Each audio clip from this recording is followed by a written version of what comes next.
Welcome to Mortified, the Friendship Quest, a podcast where two long-distance friends bounce media recommendations, all in hopes the other will like it. Today, it's just me, Leyla, here to present you with a very special Best of Special, a collection of our finest goofs that I am contractually obligated to ask you to share with your friends so that we may one day become absolute clout monsters. Aaron and I will be back next week with another less than regular episode, and we hope to see you then. Welcome to Mortified, the Friendship Quest, a podcast where two Twitter friends recommend media in the hopes the other will like it. This week, we watched the storybook anime Princess Tutu. I'm Aaron. And I'm Leyla. Leyla. This one was a lot. Let me give a quick summary. Okay, so there's this duck who becomes a real girl at a ballet school, and she falls in love with a prince. And she gets this pendant that gives her the ability to transform into Princess Tutu, who is a magical girl persona who's really good at ballet dancing and also can do magic spells. But the problem is that the prince has lost his heart because he had to shatter it in order to fight with the raven. And also the prince is part of a story where he is involved with a crow, but he was taken out of the story and put into this town. And also there's a knight from a different story, or maybe the same story, that's his weird controlling boyfriend / roommate. And there's also the crow's avatar / daughter, Princess Cray, who's the opposite of Princess Tutu, and they fight over the princess heart. And at the end of the story, it's revealed that this was all being created by Drosselmeyer, who had the power to write stories into reality. And in fact, this town that they've all lived in is a splinter reality from which all stories converge. And Drosselmeyer's been secretly from the grave because he built a literal fucking machine to write from the grave this story with his superpower. And they figure out how to fix all that, and it has a happy ending. Does that about summarize it? Yeah, as much as it can. Why did you do this to me, Leyla? Okay, so a couple reasons. It is my mission in life to get as many people to watch Princess Tutu as I humanly can. I've gotten about 6, which I'm doing pretty good. But I mean, okay.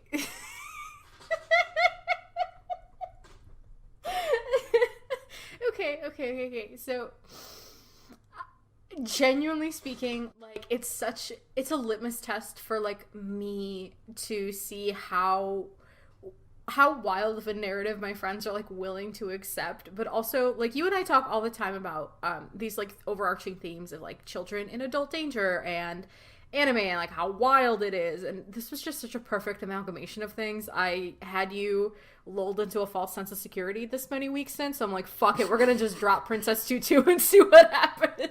I see. You tricked me. Mm-hmm.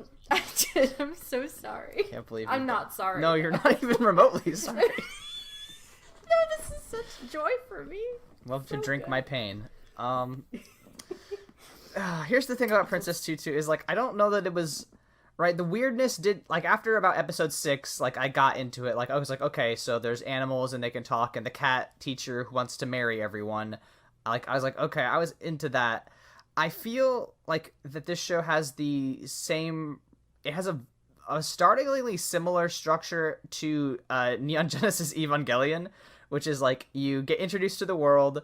There's a protagonist that has a lot of self-doubt, and they have to. There's a series of arcs where they have a monster of the week sort of situation, where in Ava, there's different angels or whatever they call them that they have to fight every week for I don't know, 7 episodes.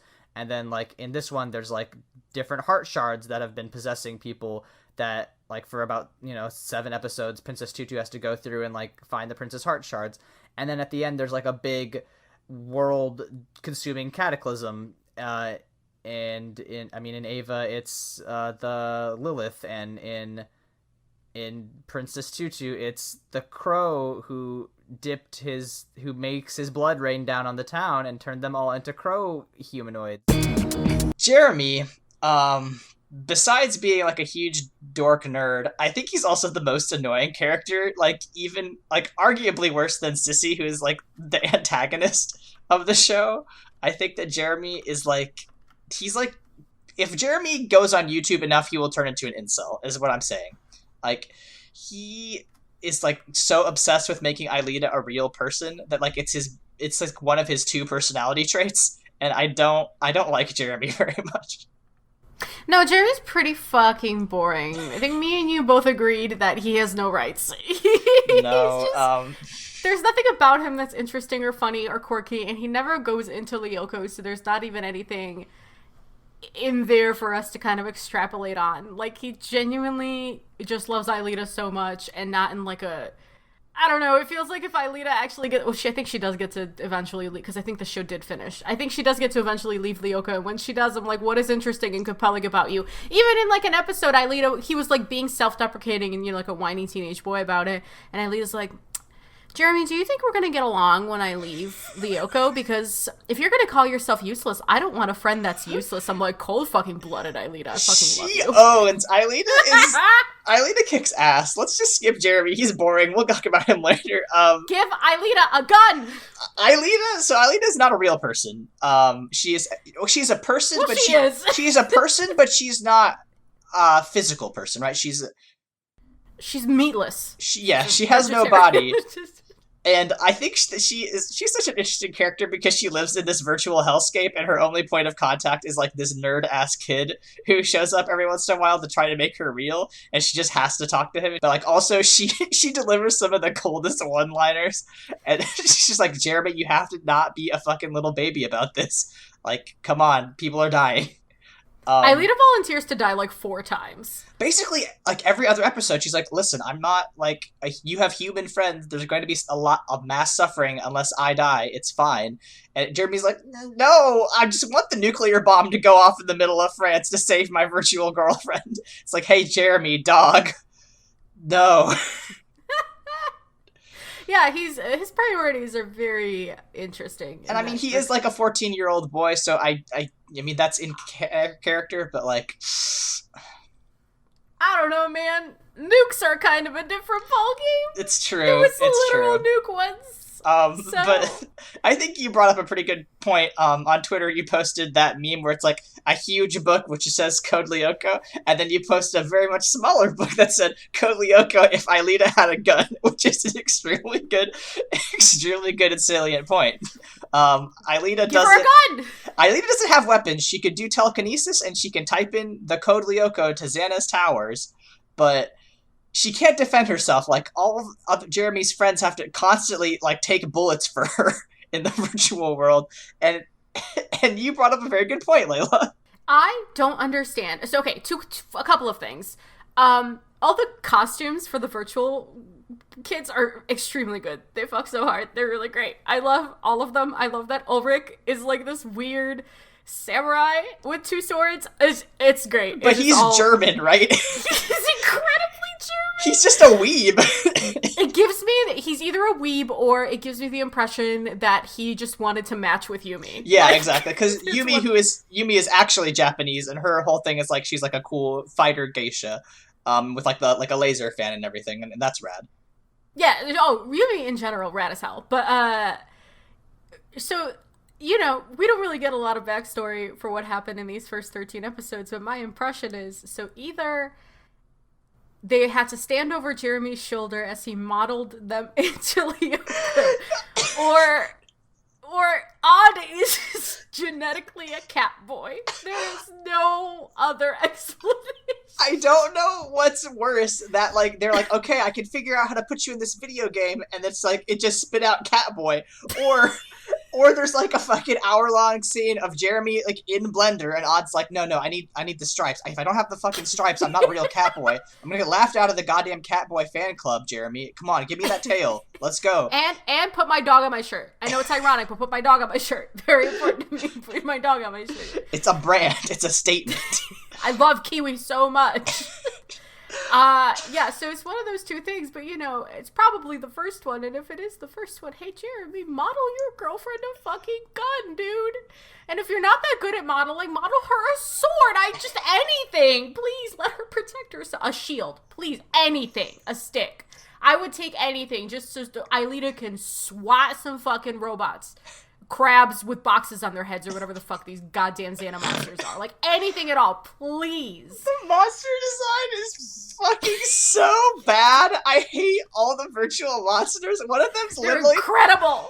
One of them's a ball. One of them's a fucking orb. They call it a mega tank, and it's just an orb that rolls out, and then it gets wide, and it shoots big, long lasers.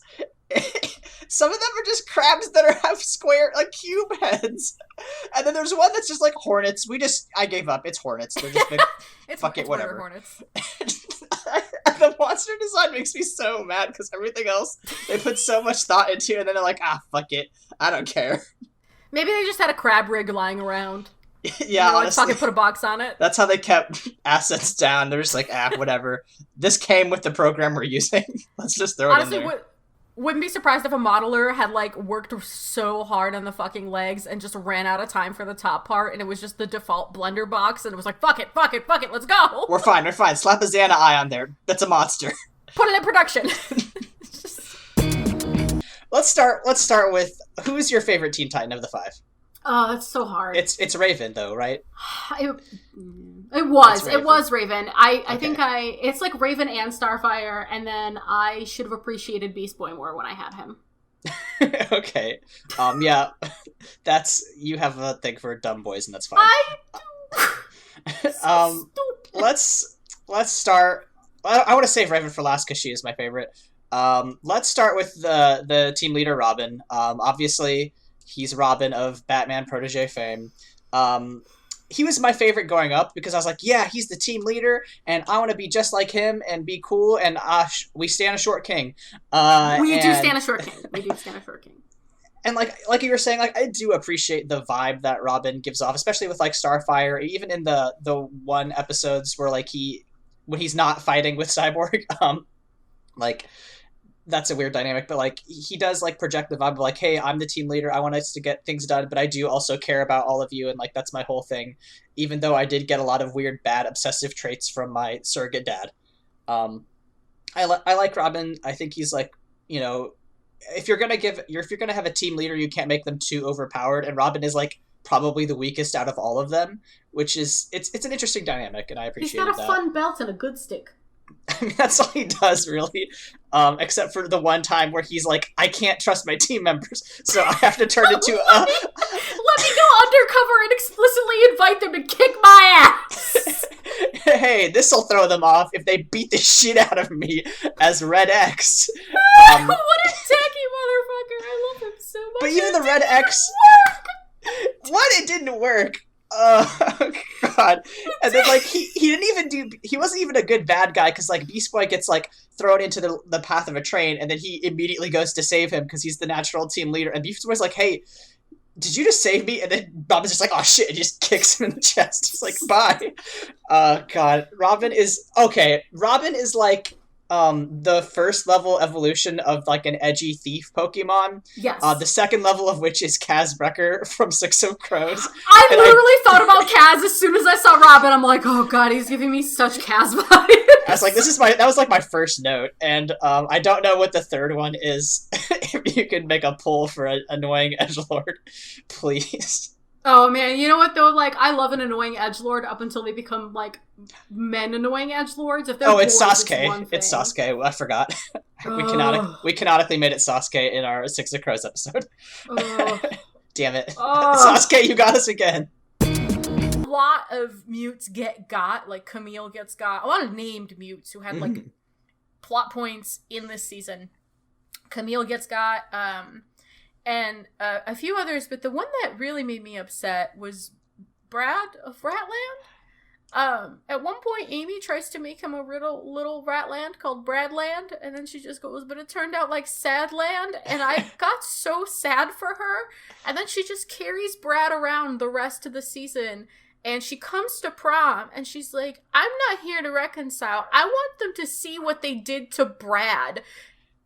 literally tearing up talking about it right now. It was so sad. And she, like, keeps carrying Brad around until the humans all save the mutes from the cure fireworks.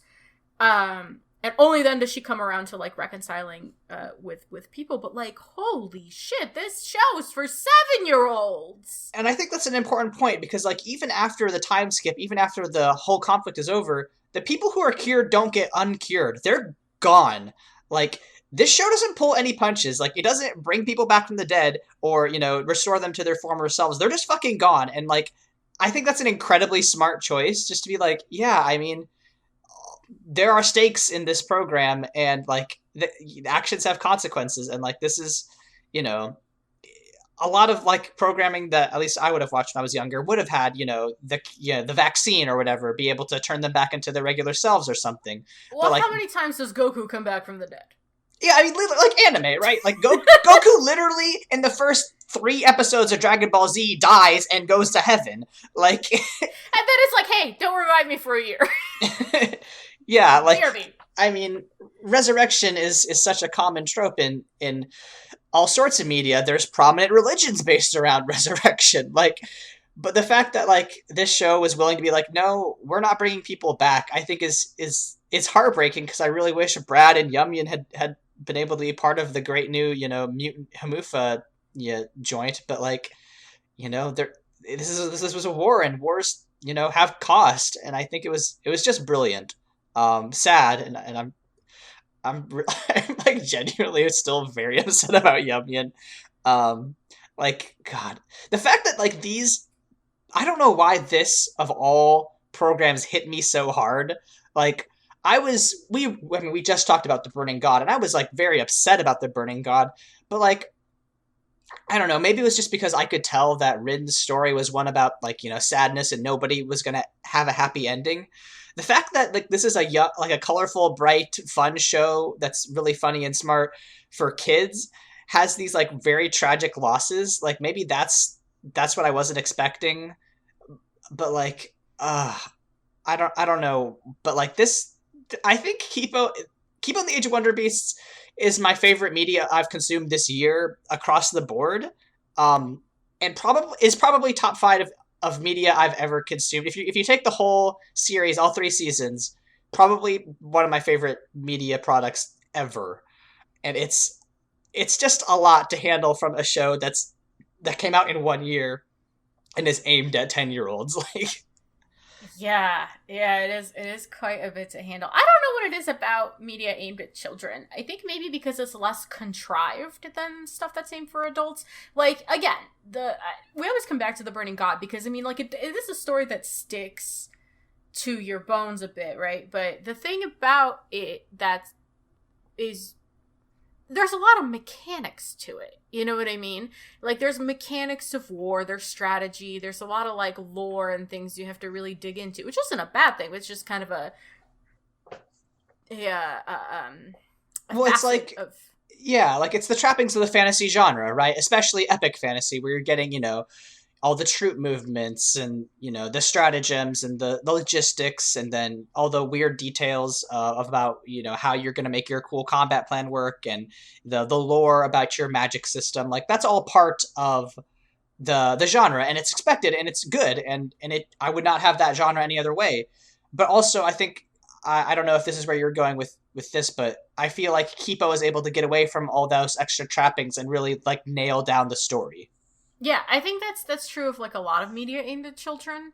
I'm willing to go pretty broad with that statement, just because, like, She-Ra kind of did the same thing too, right? Like, it's also, like, a pretty epic high fantasy show, but again, aimed at children, and there's a lot of lore, there's a lot of stuff happening, but I mean, it's not like we're talking troop movements, you know what I mean? So there's not a lot of things to get lost in, and you can just kind of spend time with the characters. And it goes all the way back to, I don't know if you remember, but when we read Prince and the Dressmaker, there's that note in the back where she said that, like, teens just feel things at a heightened level. And I think, like, really, really good writers and really good showrunners like Rad Seacrest and, like, Noelle Stevenson, they can just take that and bottle it and throw it at you. And you can just kind of relive being a teen where everything feels super, super, super intense all the time. So, and also children's media isn't like cynical usually, and cynicism tends to like, I don't know, dampen emotion sometimes. It definitely dampens my enjoyment of things, I guess. I hate people who are like, oh, I'm cynical because I'm edgy, but like, I mean, listen, if you've been living in the past 10 years, like, you probably have gotten considerably more cynical about everything. And it is just kind of nice to engage with the work of media that is, like, idealistic and hopeful, even though there are, bad things that happen in it. Oh, God. This is our final and here we go. Our... My favorite son in anime, Mr. Yugi Moto, also the pharaoh that lives inside him. I guess they kind of have they have a pretty similar hairstyle. So Yugi, standard Yugi, just has I guess like a maple leaf up there, except with it's black, and then it's got like a purple outline, and then also he has like these like jagged bangs that hang down that look like they're made of like gold or bronze. And then when he transforms into the pharaoh, those jagged bronze parts shoot up into little trident spears. I have no idea how you would do this. So I'm going to break some hearts. Oh, this no. is clearly a synthetic wig. You do not get shine like that on real hair. It is synthetic. You can tell if you touch that thing with any hot tool, it's going to start sizzling and smoking. This is so tragic. That's so traumatic. That hair's plastic. It's Barbie hair. So Yugi's probably bald or looking like a pixie.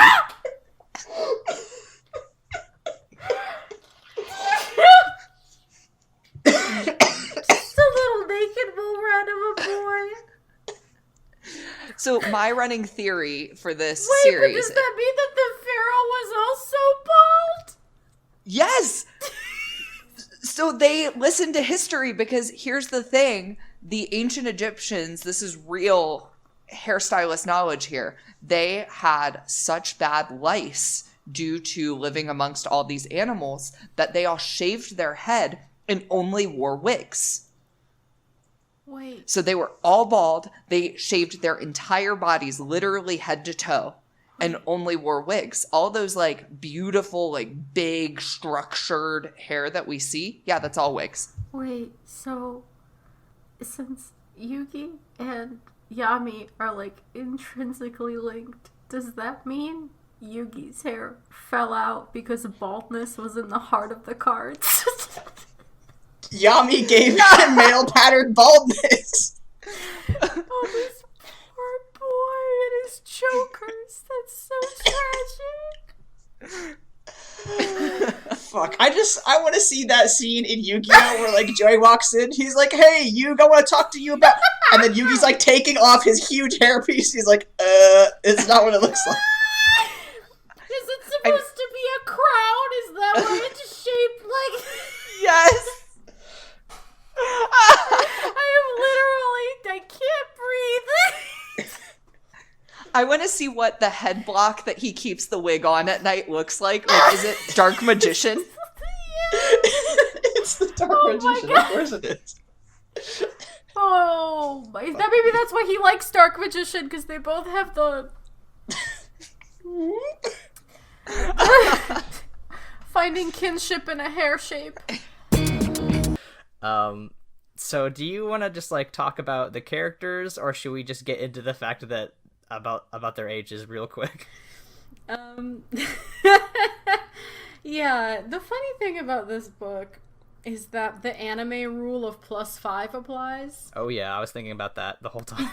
Because Kaz's nickname is Dirty Hands, and he is literally a gang leader, and Lee Bardugo does so much legwork to be like, this boy man is a menace, Everyone is terrified of him. Everyone knows his name. He is Kaz Dirty Hands Brecker. He's got fuck your shit up.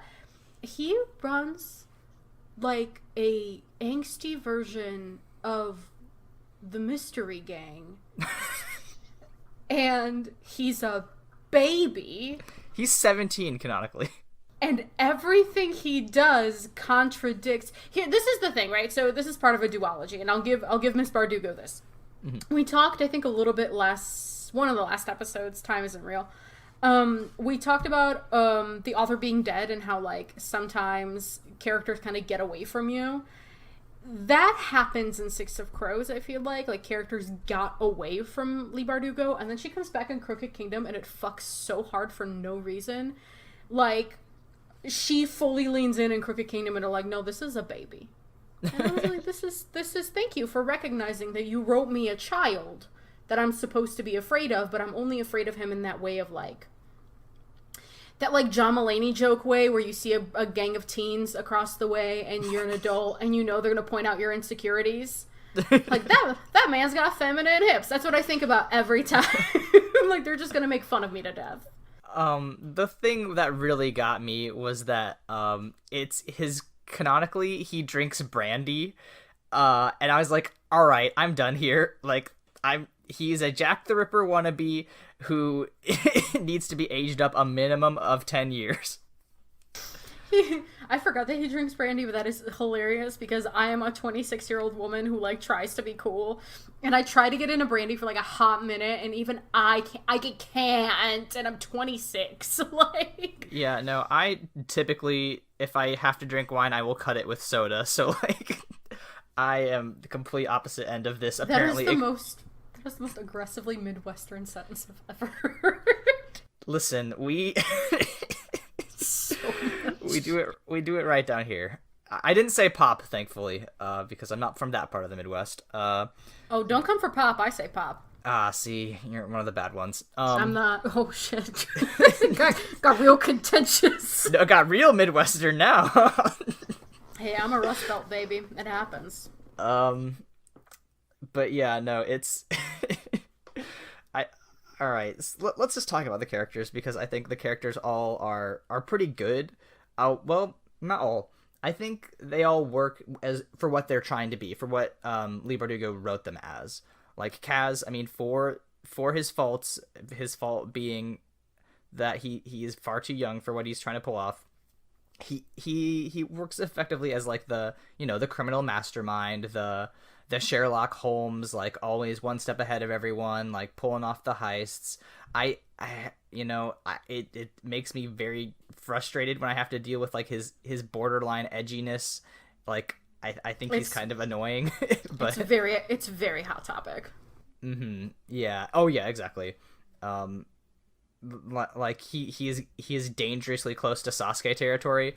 And, no. Like, if you enter the Sasuke zone, there's, like, no going back, so you have to be very, very careful. But I don't think he goes into there, because we do actually get, like, stuff inside his head. It's not all just like, oh, I have to avenge my brother. It's more like, oh, I'm feeling complicated feelings about other members of my party. Also, this book is incredibly horny. Like, wow. Oh, Crooked Kingdom gets a little bit hornier. Oh, boy. It's not in, like, a...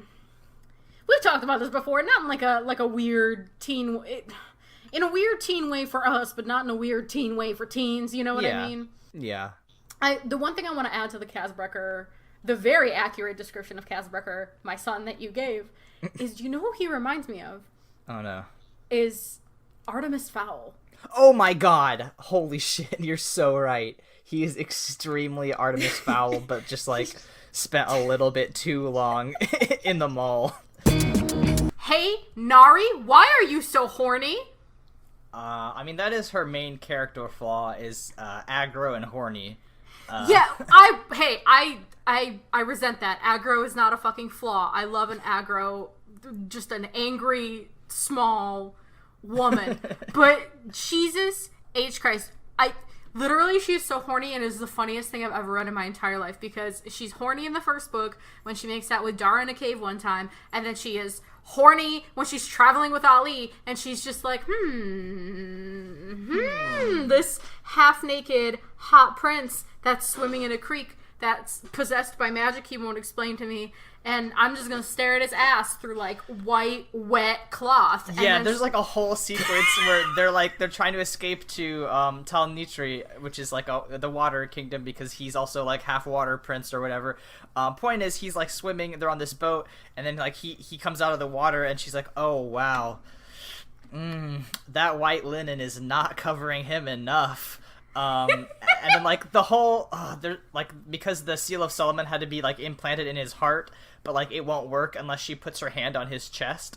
Like it's so just like, oh no, I have to touch your rippling pecs in order for the magic to work. How embarrassing.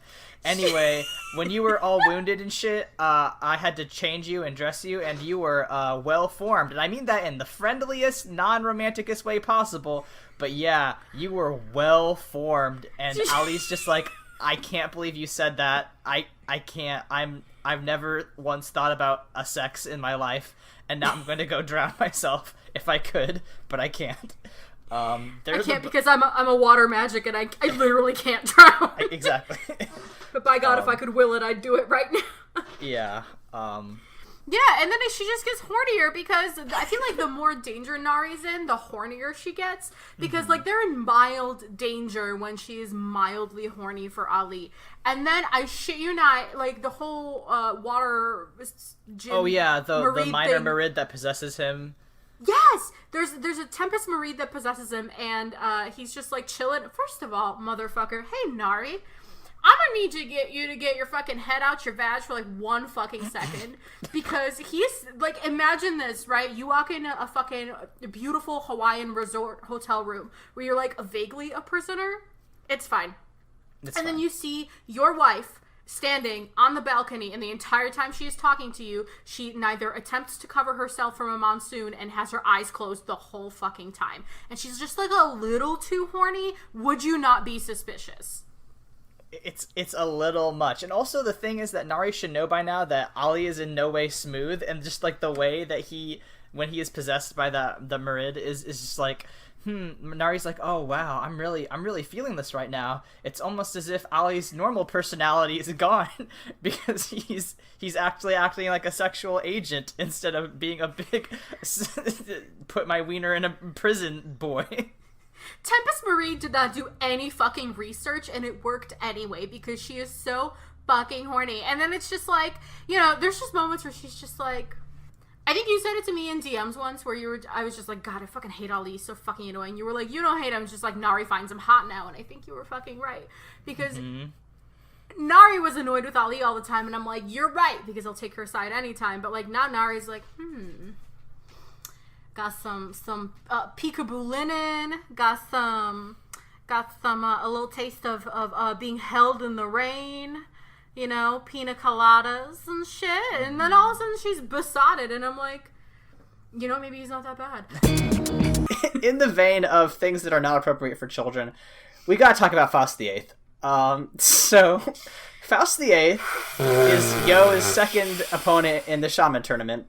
And I was obsessed with this man because I thought his superpower was so cool. He's a necromancer. They call him a boneyard sorcerer. He's a necromancer. Like, let's not beat around the bush.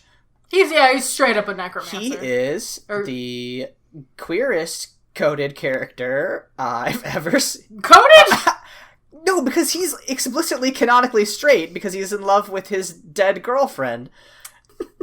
Like, his whole backstory is that, like, oh, his girlfriend, he is literally a descendant of Gautier Faust, which is hysterical. But he just lived in this German village, and like he was in love with this woman who, you know, worked at his dad's doctor's office or whatever. But like she was sick, so that's how he got to know her. And then one day, like, they were gonna get married, and then I guess she was shot in the head, because like later, when he reveals her skeleton to them that he just has in his coat, he just pulls his dead girlfriend's skeleton out. There's like a hole in her head where she was presumably shot and killed. I believe that's how she dies in the manga, which is like extremely dark for a kid's show. And then like the thing, and then like his whole character arc is to resurrect his beloved and be with her forever or whatever, and like her physical body is his like spirit weapon, which is pretty weird.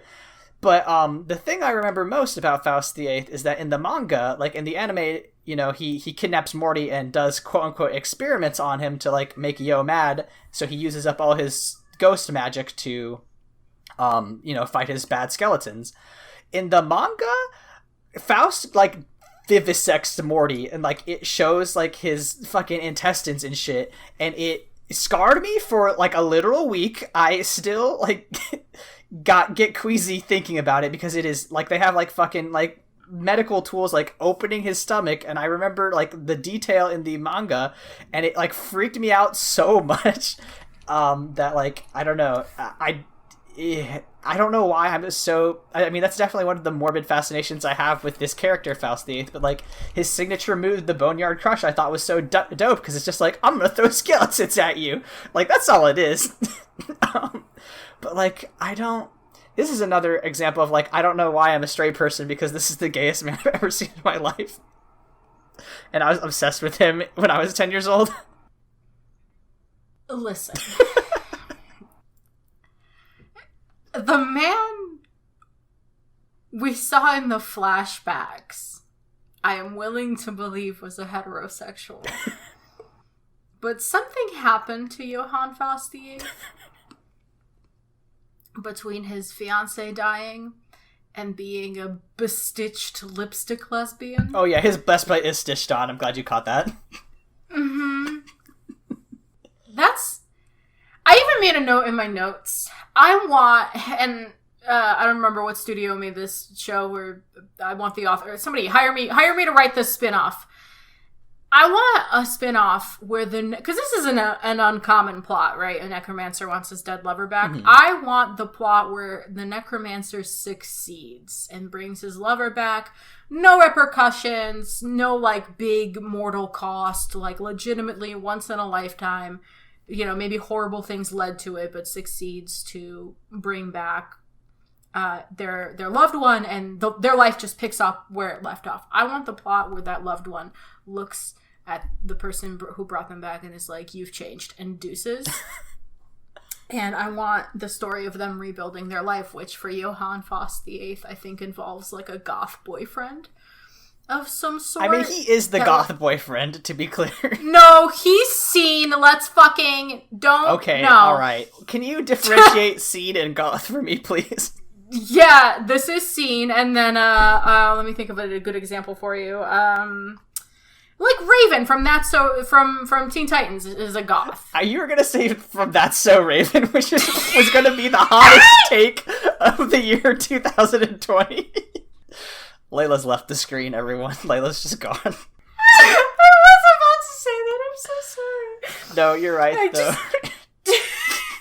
But yeah, anyway. Yeah, I think it involves him and just like a tall MCR type. That rebuilding their life together, because that's gay Dracula. Well, I mean, Dracula is gay. That's just Dracula now. That's a creepy motherfucker who was about to murder a child just to piss off another child. Another child, yes. I think that you hit upon a point that I want to talk about, because like Jurassic World is very much just a series of callbacks. Like Zach's whole character is just like trying to be comparable to Tim in Jurassic Park, right? There's, two young boys who are really smart at, dinosaurs, but because, no shade to the character, actors, right? I think the acting is largely fine in both movies. But like, the dialogue is so much worse in World. So like, he doesn't have like the same charm as Tim, right? And also he doesn't have like that same, grumpy Dr. Alan Grant to play off of, who's like, oh, my whole thing's like, I don't like kids. And then, that's at the end of his arc. He does like kids, right? It's just like, oh, my brother's being mean to me and my parents are getting divorced and I like dinosaurs. Like those kids don't have an arc. And it sucks. The divorce thing is it's like Colin Trevorrow doesn't know how to write motivation. So it's just like, he just throws every like sympathy point Well, what it is what you brought up in your notes, which is that Jurassic World is a Hallmark movie. It is a Hallmark movie because, okay, audience, if you don't fucking believe me, I made something very special. I hid it from Aaron on my fucking notes. I'm so excited for this. Okay, so I'm gonna reframe Jurassic World for you as a Christmas movie. Okay, ready? She's all business. When you have kids of your own, when. He's rough around the edges. Hello, female coworker. Can I interest you in a sexual harassment as my character introduction? But when her nephews get lost in a snowstorm, he's the only one for this job. This December, Candace Cameron Bure and a generically attractive man star in Finding Christmas. Now replace snowstorm with dinosaur. I mean, there is a storm of dinosaurs at one point. I mean, oh my god. And that's it. Please remember to subscribe to us on YouTube or your podcatcher of choice. Leave us a nice review on iTunes. Subscribe to our newsletter. Follow us on Twitter at MortifiedPod. And tell your friends about our good podcast, which someone recently told me has quote-unquote immaculate vibes. If you have content suggestions or just want to say hello, we're mortifiedpod@gmail.com. You can find Aaron at AaronSXL on Twitter, where he talks about healthcare and video games, and listen to his other podcast, The Bible Boys, where he and the Green Brothers dissect evangelical media. If you're looking for a good starting point, their recent episode on the book Heaven is for Real is one of my favorites, and you actually heard a little bit of Michael's voice during our anime hair clip in this episode. You can find me at LEYLSES at Leylzas on Tumblr, Twitter, and Instagram for art, essays about media theory, and an overall good time. Our theme song is Obsolete by Keshko from the album Filmmakers Reference Kit Volume 2. Find more of their music at keshko.bandcamp.com. That's KESHCO. Thanks again for sticking with us for 50 episodes. We hope you're having fun. Tell your friends about us, and we'll talk to you again next week when we're both in the same time zone again.